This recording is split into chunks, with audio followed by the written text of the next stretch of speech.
2절 말씀까지 찾으셨으면 우리 한 목소리로 우리 합독하시겠습니다. 출애굽기 13장 17절에서 22절 말씀까지 우리 한 목소리로 합독하십니다. 바로가 백성을 보낸 후에 블레셋 사람의 땅의 길은 가까울지라도 하나님이 그들을 그 길로 인도하지 아니하셨으니 이는 하나님이 말씀하시기를 이 백성이 전쟁을 하게 되면 마음을 돌이켜 애굽으로 돌아갈까 하셨습니다. 그러므로 하나님이 홍해의 광야 길로 돌려 백성을 인도하시매 이스라엘 자손이 애굽 땅에서 대열을 지어 나올 때에 모세가 요셉의 유고를 가졌으니 이는 요셉이 이스라엘 자손으로 단단히 맹세하게 하여 이르기를 하나님이 반드시 너희를 찾아오시리니 너희는 내 유고를 여기서 가지고 나가라 하였음이더라. 그들이 숫곳을 떠나서 광야 끝 에담의 장막을 치니 여호와께서 그들 앞에서 가시며 낮에는 구름기둥으로 그들의 길을 인도하시고 밤에는 불기둥을 그들에게 비추사 낮이나 밤이나 진행하게 하시니 낮에는 구름기둥 밤에는 불기둥이 백성 앞에서 떠나지 아니하니라. 아멘. 한 주간 평안하셨습니까? 네. 우리 지난주 기도 받으신 분 배에 멍 들었다고. 이 멍이 들어도 하나님께서 터치하신 거라고 생각하십시오. 네. 믿음으로 받으시면 그것도 온전한 그 은혜가 될 줄 믿습니다. 여러분들에게 결과가 중요한 게 아닙니다. 우리가 그걸 하기 위해서 내 믿음을 드리는 게 중요한 거죠. 그래서 우리는 그 결과를 중요시 여기다 보니까 그 과정에서 있었던 드림을 우리는 굉장히 소홀히 합니다. 그래서 이 교회는 결과만을 바라고 나가는 장소가 아니에요. 온전한 완전한 것을 바라고 나가는 게 교회가 아닙니다. 실수를 하도 그것이 부족해도 그것이 연약해도 불구하고 나가는 게 교회예요. 네. 하지만 그 온전히 가시는 것은 하나님이시죠. 여러분께서 완전해야 난 나간다 이런 것은 안 믿는 사람들이 흔히 하는 이야기입니다. 여러분 무슨 말을 합니까? 죄가 많아서요 못 나간대. 죄가 많으니까 나와야죠. 죄가 많으니까 얼굴 들 길이 없어서요. 이거는 정말 변명입니다. 자기가 교회 나가지 않으려고 하는 그런 변명이죠. 죄가 많으니까, 부끄러우니까, 주님 앞에 설 수 있는 용기가 없어서 주님 앞에 서야 되는 그 마음들, 그것이 우리의 어떤 고백이 좀 되어야 할 것입니다. 여러분들에게 이 하나님이 주신 이 은혜를 날마다 새기는 방법은요, 매일매일 묵상하는 방법 외에는 없습니다. 매일매일 묵상하는 방법. 하나님의 말씀을 매일 묵상하지 않으면 이상하게 내 마음속에요 자꾸만 다른 생각들이 들어와서 내 길을 가로막을 때가 있습니다. 그래서 하나님의 인도하심을 받는 여러분 되기를 원합니다. 여러분 제1차 걸프 전쟁을 기억하실 겁니다. 1990년에 이 사담 후세인의 이라크 군대가 이 쿠웨이트를 침공해서 장악을 하게 되죠. 여기에 맞서서 이 미국을 주축으로 하는 이 연합군이 결성이 되어서 이라크와 전쟁을 벌였습니다. 이 사막의 폭풍 작전이라고 이 연합군이 이 아라비아 사막을 가로질러서 이라크군을 공격했는데 그들이 선택한 이 루트, 이 길은요 산도 없고 강도 없고 오로지 사막만이 있는 평지였습니다. 사막. 네. 이 아무리 지도를 들여다봐도 위치를 파악하기 어려운 그 지역입니다. 왜? 사막이거든요. 뭐 길이라도 나 있으면 그 길을 따라가면 어디가 나온다고 그러는데 이 사막에 길이 없잖아요. 그러니까 이 전쟁을 하는데 아주 안 좋은 여건 속에서 전쟁을 치르죠. 그런데 그들이 어떻게 길을 찾았는지 아세요? 지금 뭐 흔한 기술이 됐지만 당시에는 최첨단 기술이었던 이 GPS를 사용했습니다. 그럼 GPS 뭔지 아시죠? 내비게이션. GPS가 글로벌 포지셔닝 시스템, 글로벌 포지셔닝 시스템이잖아요. 이 요즘에 자동차 내비게이션으로 익숙한 이 GPS가 1990년 그 당시만 해도 첨단 기술이었어요. 이 위성의 안내를 받아서 이제 찾아가는 거예요. 그래서 방향을 알 수 없는 사막에서 아주 신속하게 효율적으로 전쟁을 수행할 수 있었던 것입니다.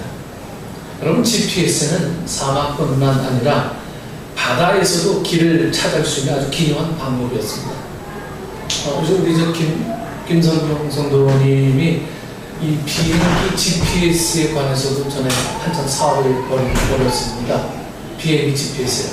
그래서 이 비행기 GPS를 어떻게 달까 뭐 이런 얘기를 했는데 정확한 정보가 없어서 저는 잘 알 수가 없었어요. 여러분, 이스라엘 백성이 애굽에서 나왔을 때도, 이스라엘에서 나왔을 때도 그들의 상황이 비슷했을 거라고 저는 봅니다. 이 이스라엘 사람들이요, 이집트의 종살이를 400년 동안 하고 있었잖아요. 그런데 400년 동안 이집트에서 종살이 하는데 여행이나 했겠습니까? 관광을 했겠습니까? 종살이 하는 사람이요? 어려운 이야기죠? 그냥 이 400년 동안 종살이 하며 살았던 거예요. 그의 아버지가, 그의 아들이, 그의 또 아들이, 그의 또 아들이 이렇게 계속 종살이 하며 400년간을 살았어요. 그런데 이스라엘 백성이 이집트에서 나왔을 때 어디가 어딘지 모르는 거예요.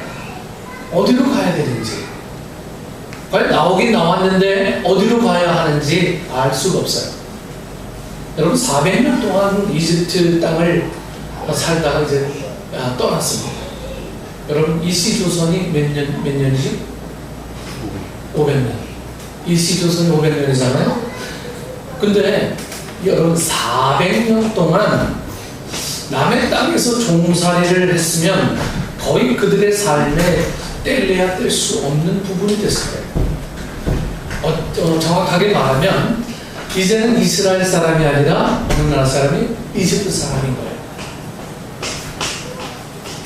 그런데 하나님이 그들을 애굽에서, 이 이집트에서 건져내서 한 번도 가본 적이 없는 이 가나안 땅을 향해서 가게 하셨습니다. 한 번도 이집트 외에는 발을 디뎌본 적이 없었던 그 땅을 무려 60만 명이, 남자를 합쳐서 200여 명이 넘는 사람들이 한 번도 가본 적이 없는 그 땅을 가는 거예요. 그것도 소수의 무리가 아닌 거대한 민족이 이 사막을 횡단하게 된 것입니다. 그때 그들 앞에 무엇이 나타나느냐면, 낮에는 불기둥, 밤에는 불기둥이 그들을 인도했다고 했습니다. 여러분, 저도 이 이집트에 가서 사막 체험을 한번 해봤어요. 여러분, 섭씨 50도예요. 섭씨 50도. 섭씨 50도면 그냥 이 밑에 나가면 숨이 턱 막혀요. 근데 이 조그만 그늘, 나무 그늘 안에 있으면 시원해. 습도가 없으니까. 이스라엘 백성들이 이 구름 기둥이 아니었다면 이 엄청난 사람들이 이곳을 어떻게 건너갔을까? 저는 몸으로 체험하니까 그게 느껴지더라고요. 구름 기둥이란 게, 불기둥이란 게, 여러분, 하나의 어떤 그 역사적인 그냥 되어진 사건이다. 이런 하나님께서 그냥 이들을 보호하기 위해서 베풀어진 사건입니다. 이렇게 이해했는데요. 가서 체험을 해보니까 이건 역사적인 사건으로 알아가는 것보다는 훨씬 더 어떤 느낌이 달라요. 느낌이 달랐습니다. 이것은 하나님이 초자연적인 방법으로 그들을 인도하신 것입니다. 여러분, 오늘 성경 말씀에 낮에는 구름기둥, 밤에는 불기둥이 백성 앞에서 떠나지 아니하니라 했습니다. 여러분, 이것은 일시적인 현상이 아니고 가나안 땅에 들어갈 때까지 지속적으로 그들을 인도한 거예요. 어쩌다 한 번 일어난 게 아니에요. 40년 동안 매일 구름 기둥에 서고 불기둥이 있었습니다. 여러분 저 영화 아라비아 로렌스라는 영화 보셨습니까? 이 아라비아 로렌스를 보면 이 로렌스가 사막을 이렇게 횡단할 때 뭐 꿈인지 생시인지 분간은 못하지만 이 로렌스의 앞에 구름 기둥 같은 것이 나타나는 장면이 이제 있습니다.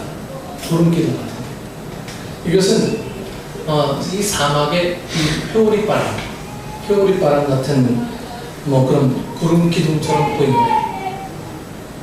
그러면 이스라엘 백성 앞에 나타났던 이 구름 기둥도 뭐 그런 현상이 아니었을까 이렇게 추측하기 쉽잖아요. 뭐 회리바람이 이렇게 막 사막은 뭐 그런 경우들이 많으니까 마치 구름 기둥처럼 보인 것이 아니었을까 이렇게 생각하기 쉽잖아요. 그렇지만 결코 그렇지 않습니다. 왜냐하면 구름 기둥은 뭐 그렇게 설명할 수 있다고 하더라도 불 기둥은 여러분 어떻게 설명을 한다는 말입니까? 불 기둥.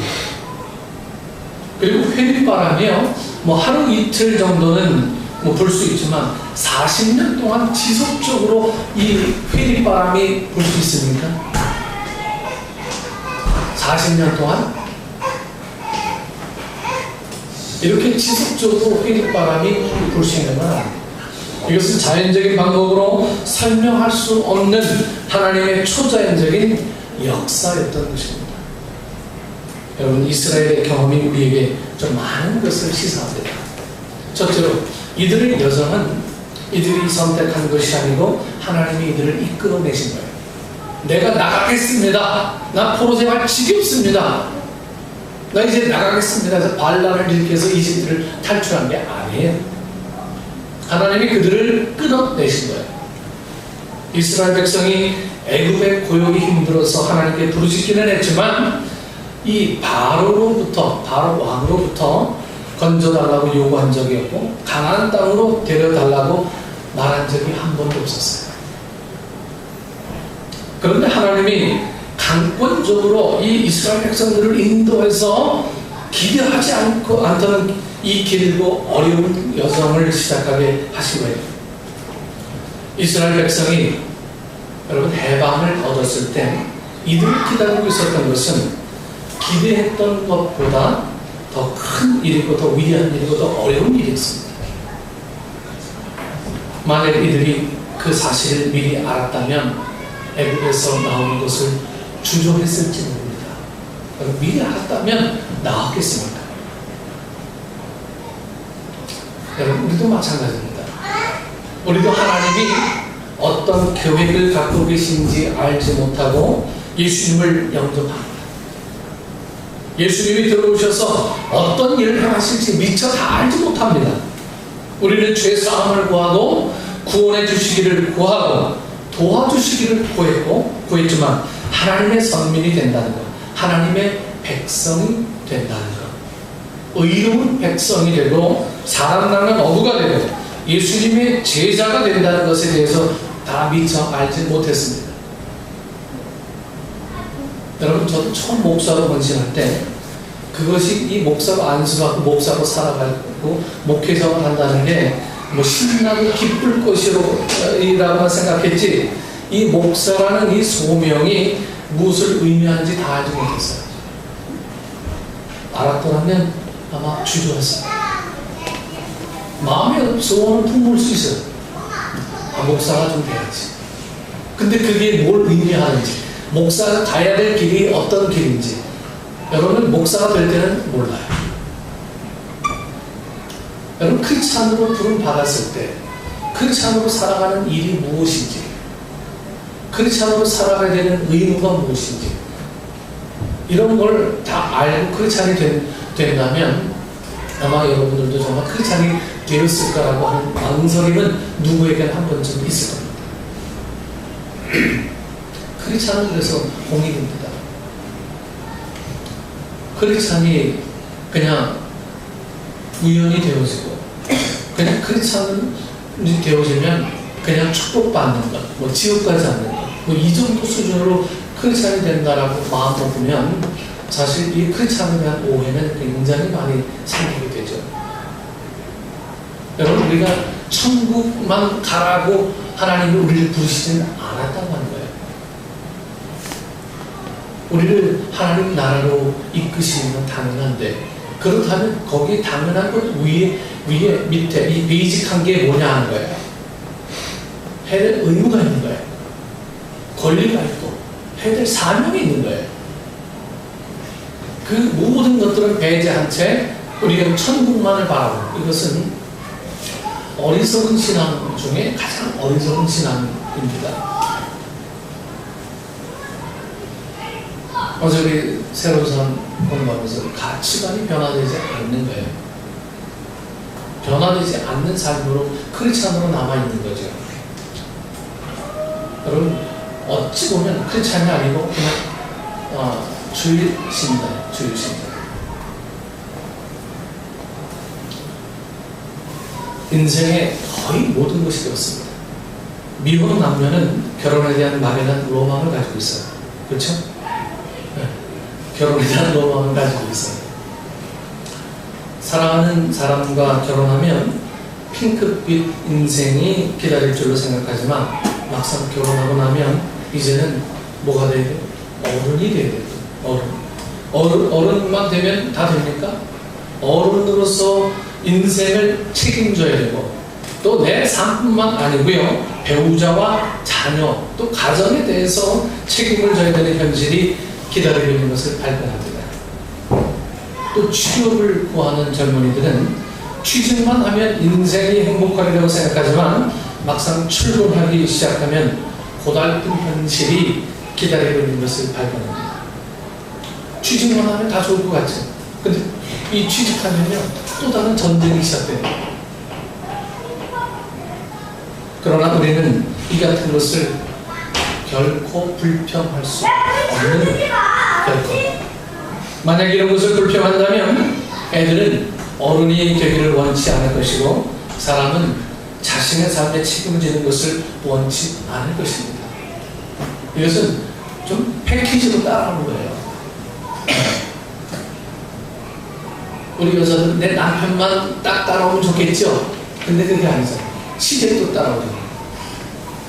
애들도 따라오죠. 네? 거기에 경제적인 문제도 따라오죠. 뭐 여러 가지가 이 한꺼번에 패키지로 따라오는 게 결혼이에요. 네. 그래서 결혼을 옛날 어른들 일륜지 대사 이렇게 이야기하잖아요. 네. 어른이 되고 싶다면 어른의 의무를 감당해야 되고요. 결혼을 하고 싶다면 결혼에 어떤 책임을 져야 되고, 부모가 되고 싶다면 부모의 의무를 감당할 수 있어야 합니다. 마찬가지로 여러분, 하나님의 백성이 되기를 원하면 하나님의 백성으로서의 사명, 하나님의 백성으로서의 부르심, 은사, 이것을 감당하지 못하면 그것을 이해할 수도 없고요, 감사할 수도 없고 누릴 수 없는 거예요. 모든 것이 다 그래요. 제가 우리 아이들 얘기를 한번 했었죠. 한국에서 이제 미국 들어갔는데 아이들이 너무너무 반겨요. 그때 어릴 때였어요. 너무 반겨요. 하면서 마음을 끌어안고 막 뽀뽀하고 막 그래. 근데 집에 가자마자 내 가방을 막 여거제끼더니 내 가방 속에 자기네들 선물 뭐 있나 막 뒤져요. 애기 이거 뭐야.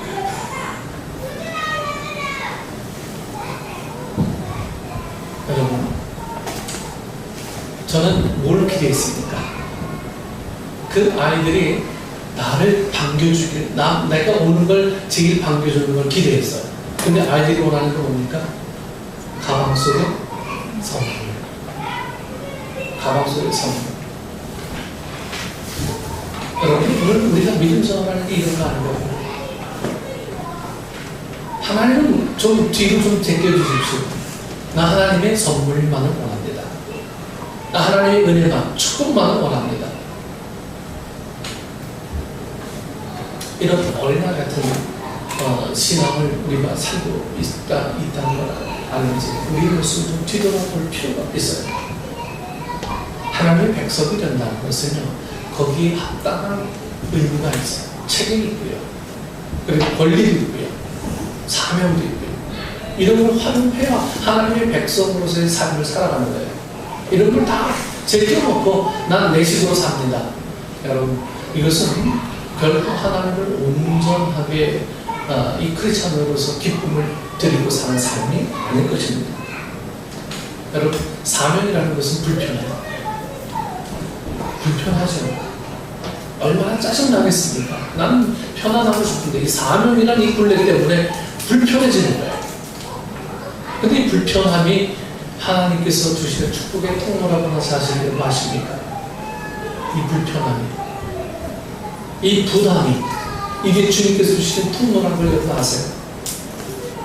하나님께서는 우리에게 복을 주실 때 내가 원하는 방식으로만 주시지 않아요. 어쩌면 거꾸로 됩니다. 내 불편한 방식으로, 내가 싫어하는 그것을, 내가 불편해하고 내가 원망하는 그것을 통해서 우리에게 복을 주신다고 합니다. 우리가 이런 은혜를 깨달을 수 있다면 여러분들은 이미 크리스찬입니다. 그렇기 때문에 우리는 좀 강하고 담대해야 되고 좀 믿음의 대장부가 되어야 하고요. 그것을 더 크게 키워야 합니다. 그것을 좀 키우세요. 네? 그냥 나는 뭐 쫀쫀하게 뭐 이렇게 뭐 맨날 내 주머니에 뭐 10,000원이나 5,000원 이것만 세지 마시고요. 네? 때로는 우리 식구들을 위해서 내가 뭐 한 통 그냥 기부하겠습니다. 이런 마음들 좀 갖고요. 서로 우리 마음을 열고, 네? 그렇게 이런 마음들을 열게 될 때, 거기서 오늘 하나님의 축복은 왜 계산이 안 되는지. 우리는 달라고 청하는 것은 좋아하지만 받을 수 있는 그릇을 준비하려고 하지 않는데, 여러분, 엘리사가 이 과부에게 기적을 경험하기 위하여 먼저 이 병을 빌리라고 명한 것처럼, 그래서 빌린 모든 병이 가득 찰 때까지 기름이 부어진 것처럼 우리는 하나님의 역사를 바라고 하나님의 축복을 바라고 또 도우심을 받을 때 그것을 받을 수 있는 그릇을 준비해야 되는데, 이 그릇은 우리의 믿음이고 우리의 인격이고 우리의 담대함이고 우리의 결단이고, 그것이 없이는 아무 일도 할 것을 기대할 수 없습니다. 내게 나가는 것만 아깝지 주님에게 받은 것은 전 은혜로 고백하지 않는 거예요. 주님에게 받은 것들이 우리에게 전부 다 아닙니까? 주님에게 받은 것이. 근데 주님에게 드리는 것은 아주 일부분을 드리면서 모든 걸 다 했다고 이렇게 이해하는 우리 신앙인들을 통해서 하나님이 과연 우리에게 얼마나 복을 주실까 하는 거예요. 우리에게 주시기까지 주님께서 하신 일이 무엇인지 저보다 여러분들이 더 잘 아세요. 하나님은 일을 버리시는데 사람만이 일을 버리는 게 아니고요. 하나님은 좀 큰 일을 버리셔서 아담을 창조하신 것도 일을 버리신 것이고, 노아의 홍수 후에 다 멸절하지 않고 노아의 가족을 살리신 것도 일을 버리신 것이고, 그리고 이스라엘 백성을 이집트에서 건지신 것도 일을 버리신 것이고, 또 교회를 세우신 것도 일을 버리신 겁니다. 그 말은 위험을 감당하시고 어려운 일인 줄 알고 하나님이 의도하셨다는 얘기예요. 하나님도 어렵다는 사실을 알고 계세요. 여러분, 우리만 어렵다고 생각하는 게 아닙니다. 예수님을 따라가는 길, 이 믿음을 지키는 길, 믿음대로 사는 길이 우리에게만 어려운 것이 아니고 하나님도 그 사실을 아시지만 그것을 알고 시작한 거예요. 하나님이 여러분 일을 버리셨습니다. 하나님은 대책 없이 일을 버리시지 않습니다.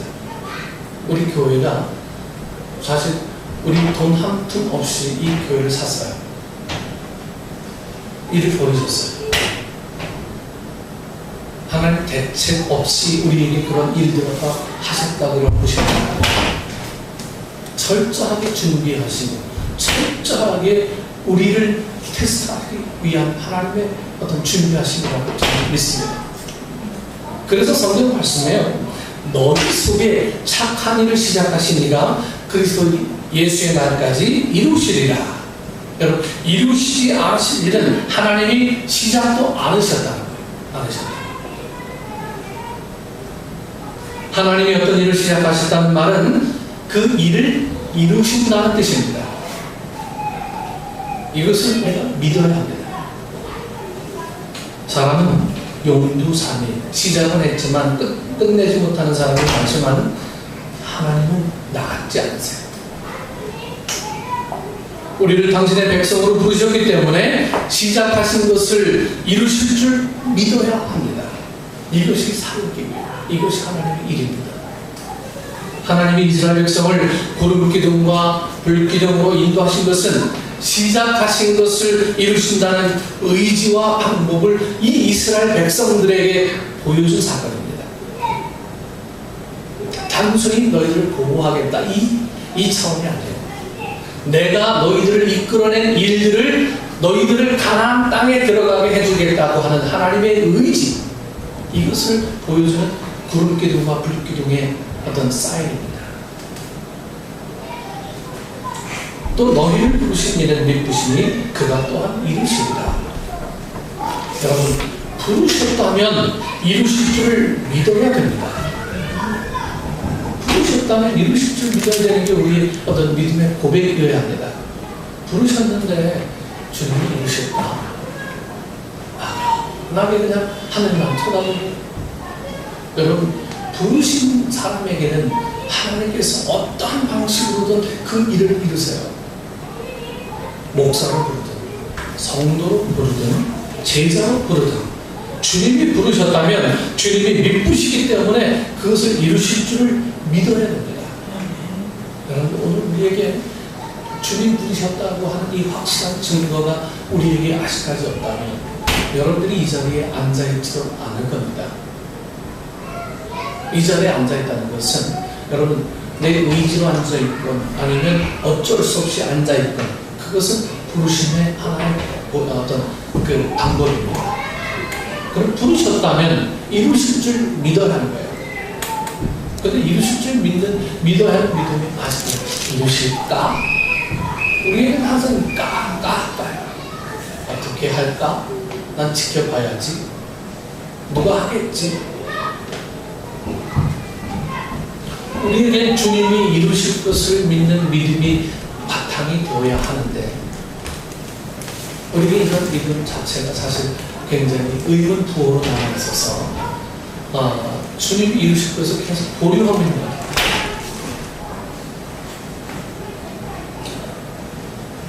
이것은 나에 대한 믿음이 아니고 하나님의 의지, 하나님의 섭리, 하나님의 능력, 하나님의 신실하심에 대한 믿음이에요.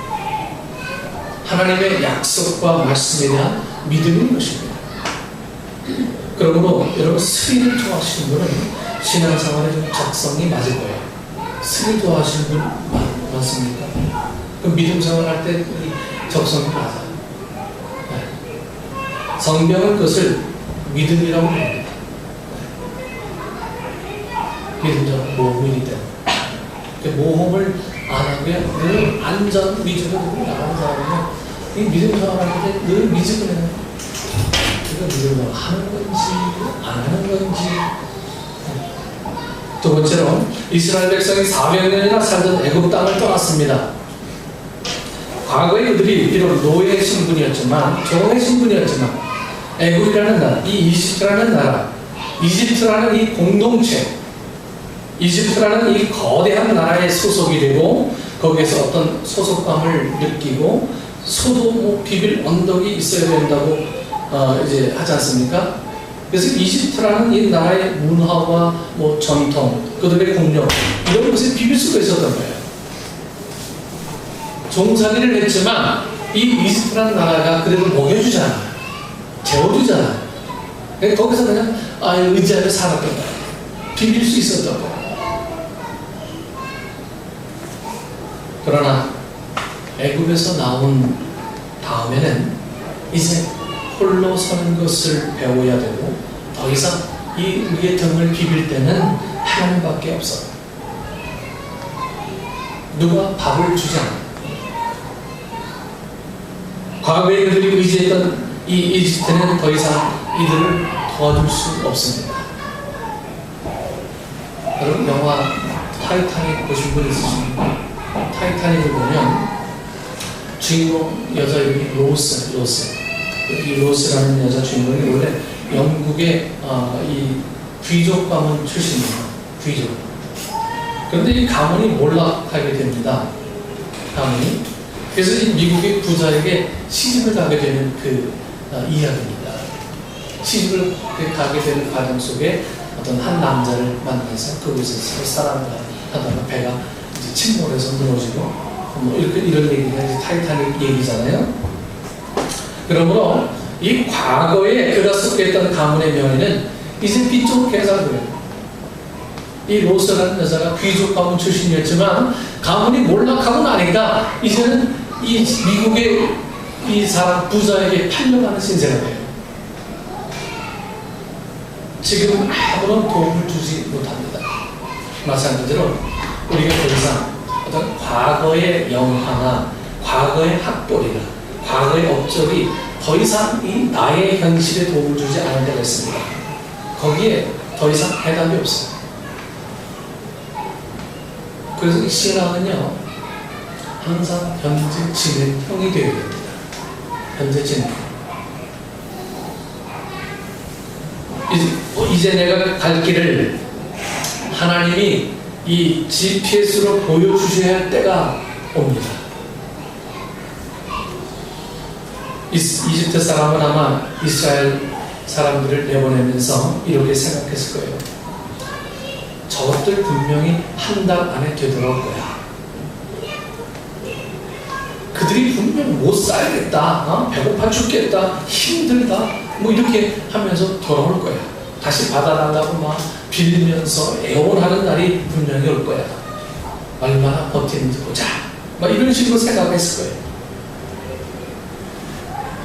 아니 상식적으로 생각해 보세요. 사막에 나가서 그 많은 사람들이 먹을 게 다 어디에 있어요? 어디서 나와? 마시는 물은 또 어디에 있습니까? 그 추운 밤에는 춥잖아요. 그 추운데 어떻게 살 거야? 그 더운 낮에는 또 어디에 피할 거야? 아무리 생각해도 이 이집트 사람들이 이스라엘 사람들이 나간 그 장소를 보면 이게 이해가 안 되는 거예요. 아, 저것도 분명히 다시 돌아올 거야.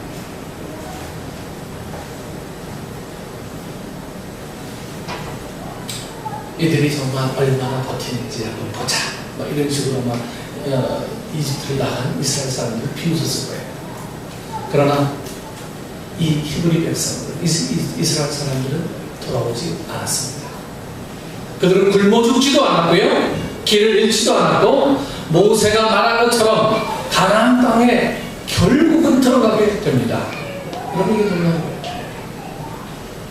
이집트에서 나온 것이 기적이지만 가나안에 들어가는 건 여러분 더 큰 기적입니다. 여러분, 우리가 크리스찬이 된 것 기적이지만 믿음을 지키고 천국 가는 것은 여러분 더 큰 기적 아닙니까? 그 찬송가 중에 반란과 비박 중에도 성도는 신앙 지켰네. 여러분, 이 찬양을 부르면 이스라엘 백성들이 그 하나님의 은혜를 받지 않고는 살 수 없었던 그 현장이 생각이 나요. 사람이 예수님을 믿고 거듭나는 것도 대단한 일이지만 뭐 70평생이든 80평생이든 뭐 100년이든 믿음을 지키고 충성하고 천국에 들어갈 수 있다면 그것보다 위대한 일은 없습니다. 왜냐하면 그만큼 시험과 환란이 많이 있기 때문입니다. 저희 노회 가보면요, 노회 때마다 하는 행사가 하나 있어요. 뭐냐면 원로 목사님들을 맨 앞에 모셔둬요. 꽃을 달아줘요. 원로 목사님들. 그리고 그분을 한 분 한 분 전부 다 앞에 나오기 위해서 인사 다 시킵니다. 박수 끝까지 박수 치는데 한 20분 걸려요. 근데요, 그게 처음에는 뭐 저렇게 할까 생각했는데 가만히 생각해보니까 얼마나 영광스러운지 몰라. 저분이 그 목회 생활들을 다 마치고 은퇴해서 원로 목사가 되고 공로 목사가 된 분들이 앞에 나오셔서 인사를 받는 그 모습을 바라보며 나도 정말 저 자리에 설 수 있을까? 나도 정말 저 자리에 설 수 있을까? 이런 막 생각들이 옵니다. 우리가 크리스찬 되는 건 중요합니다. 하지만 믿음을 지키고 천국 가는 일들은 더 중요한 일이에요. 사람이 예수님을 믿고 거듭나는 것도 대단한 일이지만 믿음 지키는 일, 이건 더 중요한 일입니다. 마틴 루터가 종교 개혁을 시작했을 때 아마 이 바티칸은 이렇게 생각했을 겁니다. 저 사람들 얼마나 나라 두고 보자. 얼마 지나지 않아서 분명 되돌아올 거야. 뭐 지들이 가봤자 뭐 어디로 갈 거야. 그러나 개신교회는 이 캐톨릭으로 돌아가지 않았습니다. 독자적인 길을 개척했고 하나님이 인도하셨습니다. 오늘날 우리의 입장이 여러분 이스라엘과 같습니다. 여러분이 얼마나 공감하실지 모르겠지만 여러분 21세기의 이 기독교, 여러분이 저의 설교를 들으실 때 제가 늘 고민하고 염두에 두는 것은 사실 21세기 기독교는 어디로 가야 하는가요? 더 구체적으로 말하면 우리 교회가 어디로 가야 하는가 이거예요. 우리 교회가 21세기의 기독교는 이제 어디서 하나님의 인도를 받을 것이냐, 이것은 굉장히 중요한 일입니다. 왜냐하면 과거의 영화는 과거의 것에 불과합니다. 우리나라가 1980년대, 90년대 부흥회로 인해서 한국교회가 엄청난 거대 교회, 이 메가 처치로 발전하지 않았습니까? 거기서 오는 부작용, 신자가 제대로 신자 되지 못했다는 거예요. 할렐루야, 아멘 하면 모든 게 다 해결될 줄 알았어요. 복 받아라, 복 받아라 하면 복 받는 줄 알았어요. 그런데 그렇게 만들어진 신자들이 결국은 이 자기 사회 속에서 제구실을 못하는 거예요. 작은 예수가 되지 않았던 거예요. 아, 나만 복 받으면 되지.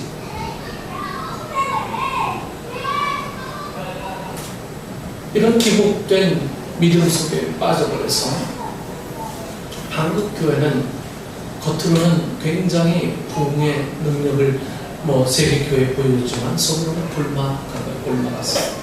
올바른 신자들이 만들어지지 않았어요. 훈련받은 신자들이 나오지 않았어요.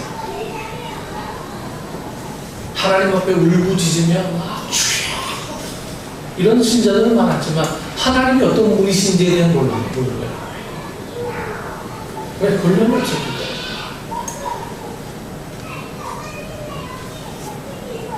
1500년의 전통을 자랑하던 유럽 대륙은 이 포스트 크리스천 문명이 되어버리고 말았습니다. 다양성이 되어버리고 말았습니다. 유럽의 도시마다 생긴 성당들은 박물관의 열정, 신앙의 생명을 유지하지 못합니다. 제가 가끔 가는 맨하탄에 구세군에서 아직도 제가 130년 되는 교회는 사람들이 예배를 아직도 드려요. 하지만 사람들이 많이 오는 거는 다 관광객들이야. 저기 130년 동안 아직도 짓고 있네.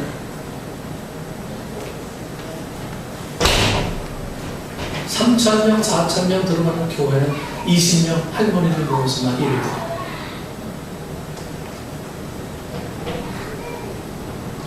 유럽에 매주 교회에 출석하는 인구의 비율이 5%로 갑니다. 대한민국에 계시면은 새로운 정체성을 찾아가야 하는 입장이 되었습니다. 과거에 부흥하는 때가 있었지만 그것은 과거의 일이 됐고요. 부작용이 노출됐고 비판에 직면했고 오늘날 한국에 계시면은 동네북이 됐습니다.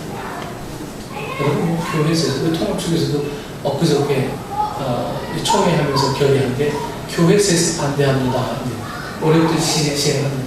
얼마나 박수 칠 일인지 몰라요. 재정 비리 비리들이 엄청나게 많이 나타났잖아요. 예수 믿는 사람이라고 하면서도 과거의 것을 버리지 못한 우리의 것을 가치관이 바뀌지 않은 사람들이 모여서 교회를 하다 보니까 여기에 막 엄청나게 막 문제가 생겨나게 된 게 우리 한국교회 현실이었습니다. 만약 이대로 지속한다면 여러분 이 세대를 잃어버릴 수 있는 위험에 직면한 거예요. 그래서 제가 올해 후반기부터 우리 교회가 살 길은 청소년들을 살리는 길이다. 청소년들이 살지 않으면 이 대로부터 그냥 끊기고 나머지 대로는 아무것도 남지 않는 교회가 될 수밖에 없다 하는 거예요. 여러분 우리가 천국 가는 거 이것만으로 만족해서 우리를 부르셨겠습니까? 우리 아이들을 훈련시키고 우리 아이들을 지원하고요. 우리 아이들에게 믿음의 백그라운드가 되어주셔서 여러분이 헌신하고 희생하고 도움 주셔서 이 믿음의 대가 이어나가야 되는 것이 오늘 우리가 해야 될 일이 아니겠습니까? 이런 것을 통해서 교회의 존재 목적을 자꾸 발견하는 것이 오늘 하나님이 오늘 우리 교회와 여러분들에게 원하는 하나님의 계획이라는 거예요. 그러므로 우리는 이제 과거에 기댈 수가 없어요. 그냥 어떻게 헌신자가 나타나서 하겠지. 여러분 천만의 말씀입니다. 과거의 방법이 더 이상 먹히지 않아요. 이집트에서 나온 이스라엘 백성처럼 이제 여기에서 우리의 길을 찾아야 합니다. 그런데 교회 생존력을 여러분 과소평가하면 안 됩니다. 광야의 이스라엘은 세상의 교회와도 같습니다. 아마 이집트 사람들은 저 이스라엘 광야에서 이스라엘이 이 광야에서 어떻게 될까? 분명히 이제 이 까마귀들이 밥이 될 거야. 독수리 밥이 될 거야. 이렇게 생각했을 거예요. 길을 잃어버릴 거예요.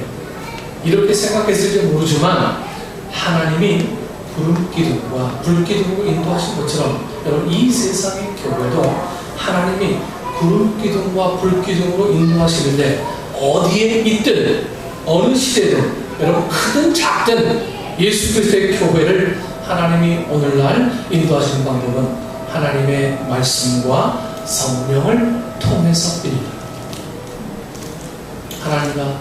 하나님의 말씀과 성령 이걸 통해서 하나님의 어떤 방법을 이루시는 거예요. 우리가 이 하나님의 말씀을 모르고 성령에 민감하지 않아서 어떻게 하나님의 길을 우리가 온전하게 여러분 살아갈 수 있겠습니까? 하나님의 말씀과 성령 여러분 자동차 엔진을 이렇게 켜면 이 내비게이션이 저절로 인공위성의 신호를 이렇게 잡아서 가동하기 시작하는 것처럼 우리가 우리의 믿음을 사용하기만 하면 하나님의 말씀과 성령을 통해서 우리는 이 시대에 하나님의 인도를 받을 수 있어요.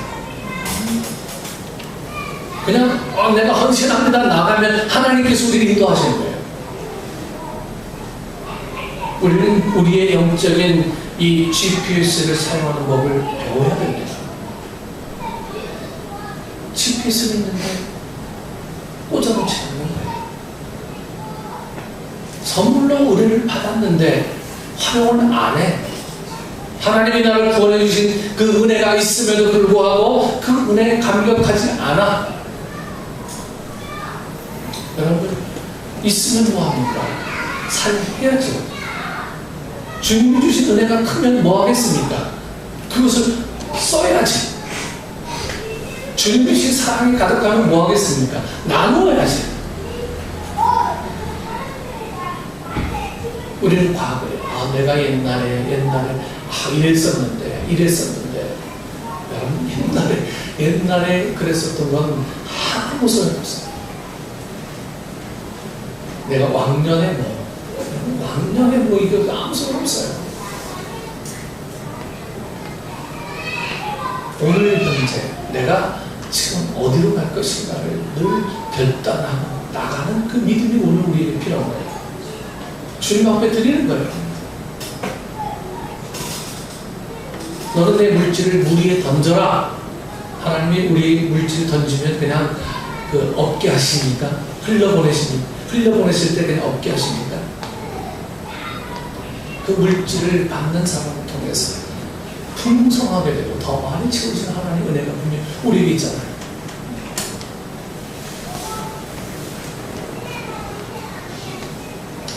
다른 것을 바라보지 말고 남이 도와줄 줄 기대하지 말고요. 네? 과거의 경험에서 전례를 차별하지 말고 하나님의 말씀과 이 성령을 통하여 하나님이 오늘 광야 같은 이 세상에서 우리를 인도하실 줄 믿어야 합니다. 네? 여러분 그렇게 역사하실 줄 믿습니다. 네. 하나님의 은혜가 우리에게 촉합니다. 하나님의 말씀과 성령으로 우리는 얼마든지 길을 찾을 수 있고요. 길을 잃지 않을 것이고 굶지 않을 것이고 하나님이 이전에 교회를 인도하셨던 것처럼 21세기에도 여러분들이 우리의 교회를 인도하시고 오히려 흥하게 하실 줄 믿습니다. 이게 하나님의 방법입니다. 예수님 말씀에 내가 내 교회를 세우리니 음부의 권세가 이기지 못하리라 하고 있습니다. 이 영어 성경에 보면 I will build my church 이렇게 되어 있잖아요. I will build my church.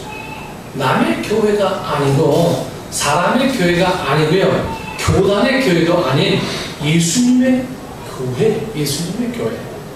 여러분 나의 교회, 곧 my church. 내가 내 교회를 세우리니 음부의 권세가 이기지 못하리라.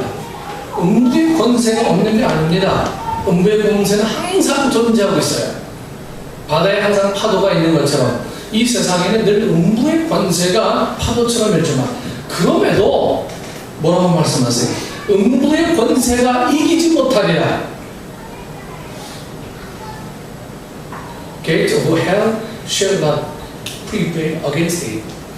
예, 이 얼마나 귀중한 말씀인지 몰라요.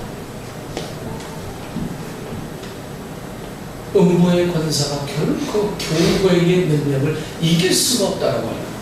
그러면 교회에 대한 믿음은 여러분 예수님에 대한 믿음인 겁니다. 그래서 교회를 사랑합시다. 네? 모입시다. 네? 전도합시다. 교육합시다.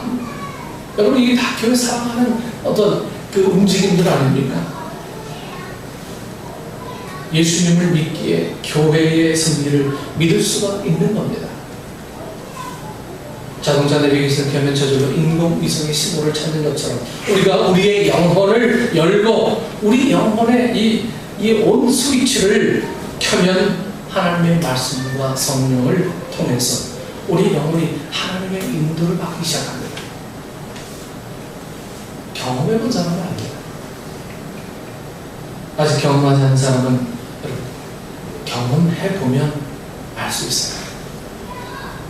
해보면 경험할 수도 있고요. 근데 그걸 안 하는 거예요. 할까 말까. 늘 여기서 망설이다가 내 편한 쪽으로 늘 생각하는 게 우리의 현실입니다. 세 번째로 이스라엘에겐 그 당시에 성경도 없고 율법도 없고 제사장들도 없고 성전도 없고요. 그들에게는 모세를 통해 확인하신 하나님의 약속밖에는 붙들 것이 없었어요. 모세를 통해 주신 약속 이것밖에 없어요. 그렇기 때문에 하나님이 불기둥과 구름기둥이라는 극적인 방법을 통하지 않고서는 하나님이 함께 하시고 인도하신다는 것을 그들이 실감할 수가 없었어요. 하나님은 여러분 우리의 절박함에 상응하는 방법으로 역사하십니다. 인간의 상황이 절박할수록 하나님은 거기에 상응하는 방법으로 역사하세요. 만약 그 당시 이스라엘 백성이 GPS가 있고 내비게이션이 있었다면 불기둥, 구름기둥이 필요 없지만 그게 없었기 때문에 하나님은 필요한 방법으로 인도하십니다. 만약 광야에 5,000명의 남자가 먹을 것이 풍성했다면 예수님은 오병이어의 기적을 행하실 필요가 없었을 것입니다. 예수님께서 말씀하실 때 그곳에 먹을 것이 풍성했다면 오병이어의 기적은 존재하지 않았습니다. 만약 가나의 혼인잔치에 포도주가 아주 풍성했다면 예수님이 물을 포도주로 바꾸실 필요가 없었을 것입니다. 만약 당시 이스라엘에 병원이 아주 많았고요, 의료시설이 발달하고 의학이 발달했다면 예수님이 그처럼 많은 병자를 고치실 필요가 없었을 것입니다. 우리의 형편과 처지에 따라서 하나님이 역사하십니다. 그렇다면 하나님의 역사를 경험하기 위해서 우리가 뭐 일부러 병이 들고 뭐 일부러 가난하고 일부러 길을 잃어야 된다는 말이냐? 그건 하나님을 좀 시험하는 거죠. 우리는 우리의 처한 상황에서 하나님의 인도를 기대하면 됩니다. 내가 처한 상황에서 남의 상황을 흉내내려고 할 필요가 없습니다. 어느 어린이가 자라면서 보니까 언니도 안경을 쓰고 엄마도 안경을 쓰고 아빠도 안경을 쓰고 자기만 안경을 안 쓴 거예요.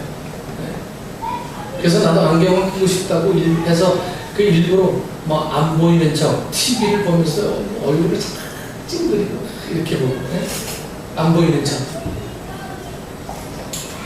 그건 어린이기 때문에 그런 거예요. 여러분 저 때문에도 그랬어요. 안경 끼는 사람이 너무 부러워가지고요, 해를 팍 쳐다봤어요. 해를 팍 쳐다봐. 그럼 눈이 나빠져가지고 안경 낄까 싶어서. 여러분, 안경이 없어도 잘 보이는 것이 얼마나 큰 축복인지를 모르는 거예요. 여러분, 그렇지 않습니까? 네? 안경 없어도 잘 보이는 게 얼마나 큰 축복입니까? 저도 요즘 그 TV를 볼 때 얼마 되지 않아요? 우리 지금 크지 않잖아. 근데 그 TV가 잘 안 보여서 안경 낍니다. 안경 끼면 아주 선명하게 잘 보여요. 그런데도 웬만하면 안경 안 끼려고 해요. 아, 이게 축복인 걸 알아요. 우리는 우리가 처한 상황에서 하나님의 은혜를 구하면 됩니다. 어떤 사람이 꿈에 주님이 지나가시는 것을 보았다고 합니다. 꿈에 세 사람이 기다리고 있는데 예수님이 첫 번째 사람은 껴안아 주시고요, 두 번째 사람은 손을 꼭 잡아주시고, 꿈을 꾸는 사람이 이 세 번째 사람이 있는데요, 눈만 그냥 그렇게 마주치고 그냥 지나가시더래요. 그래서 이 세 번째, 자기 꿈꾸는 사람이 세 번째인데 섭섭해가지고, 꿈속이지만 너무 섭섭해서 이렇게 얘기해요. 주님, 왜 저 사람은 껴안아주고 또 두 번째 사람은 왜 손을 잡아주시는데 왜 나는 눈만 맞추고 가십니까? 내가 보잘것 없습니까? 하찮습니까? 이렇게 주님 이렇게 항의하듯 이제 얘기했더니 주님께서 하시기를, 첫 번째 형제는 상처가 많고 내가 안아주지 않으면 하나님의 사랑을 실감할 수 없기 때문에 그런 것이고, 두 번째 사람은 그보다는 조금 더 강한 사람이다. 손을 잡아주는 것만으로도 하나님의 사랑을 실감할 수 있기 때문이고, 내가 그 중에서 제일 신실하고 강하기 때문에 눈을 마주치는 것만으로 나의 사랑을 확인할 수 있기 때문이다. 그럼 이렇게 말씀하셨다고 했는데 여러분, 어느 게 낫습니까? 하나님이 꽉 안아주길 바라세요? 손 꽉 잡아주길 바라세요? 그냥 눈만 맞추고 가도 만족하길 바라세요? 하나님의 은혜는 우리 각 사람에게 족합니다. 항상 필요하는 게 문제예요. 어떻게 저 사람처럼 되지 않을까?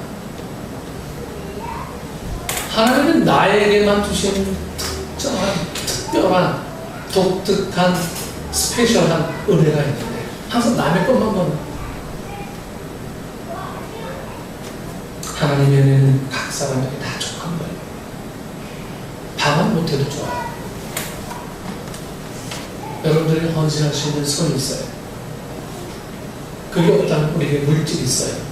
아니면 우리의 자식도 있고, 우리에게 헌신할 이유들이 얼마나 많은지 모릅니다. 하나님의 은혜가 우리 각 사람에게 족합니다. 남의 상황을 흉내내려고 할 필요가 없어요. 나는 나로서 만족한 거예요. 하나님의 인도를 받는 것도 마찬가지입니다. 이스라엘이 이집트에서 나왔을 때는 이 신앙의 훈련도 안 됐고요, 성경도 없어. 그리고 성령이 너희와 함께 하시지 않고, 그렇기 때문에 하나님이 불기둥과 구름기둥이라는 이 극적인 방법을 통해서만이 그들을 인도할 수 있었지만, 이것은 영원한 방편이 아니고요, 가나안 땅에 들어갈 때까지 일시적으로 사용하신 거예요. 일시적으로. 오늘날 우리에게 여러분, 이 성경 말씀이고 이 말씀이 있어요. 그리고 성령이 우리 안에 계시고, 우리가 신앙의 훈련을 받으면 이것을 가지고 얼마든지 여러분 옳고 그런 것과 하나님의 뜻을 분별할 수 있습니다. 얼마든지 하나님의 인도를 받을 수밖에 없는데요, 우리가 하나님의 인도를 받지 못하는 이유는 갖고 있으나 활용이 안 돼요. 은혜를 받았으나 적용이 안 돼요. 아직도 내 아직이 남아있어요. 그것 때문에 주님의 은혜를 거부합니다. 그래서 주님은 우리를 보려고 했어요. 이스라엘은 애굽으로 돌아가지 않았습니다. 광야에서 굶어 죽지 않고 길을 잃지 않았습니다. 결국 가나안에 들어가는데 성공하지요. 이것은 성도와 교회의 궁극적인 승리를 보여주는 것입니다. 여러분들, 하나님이 인도하실 줄 믿습니다. 하나님이 여러분과 함께 하실 줄 믿습니다. 여러분, 움직이십시오. 머물러 계시지 마십시오. 하나님 말씀하실 때 여러분께서 기꺼이 나를 사용해 주십시오. 여러분 응답하시기를 바랍니다. 그게 고통스럽고 짜증나고 원망스럽고 힘이 들고 내 것이 손해된다 할지라도 그것에 순응하십시오. 그렇게 될 때 여러분은 비로소 가담되는 내리의 시험을 갖고 달리는 차를 운전하는 그런 사람과 같이 안전할 수 있습니다. 여러분께서 그 사실을 온전히 믿으시고, 이제 내가 어디로 갈 것인가 고민하지 마십시오. 하나님 인도하십니다. 기도하겠습니다. 존귀하신 아버지 하나님, 은혜를 감사합니다. 하나님, 우리를 어디로 인도하시렵니까? 늘 우리 이 질문에 내 계획을 세워보고 내가 다짐했던 것을 실천해보지만 결국은 늘 실패의 자리로 돌아올 수밖에 없었습니다. 이제는 하나님 앞에 맡기오니 아버지 하나님 인도하여 주시며 내 삶의 주인이 되어 주셔서 온전한 은혜로 살아가시는 용기와 믿음을 더하여 주옵소서. 예수님의 이름으로 기도드리옵나이다.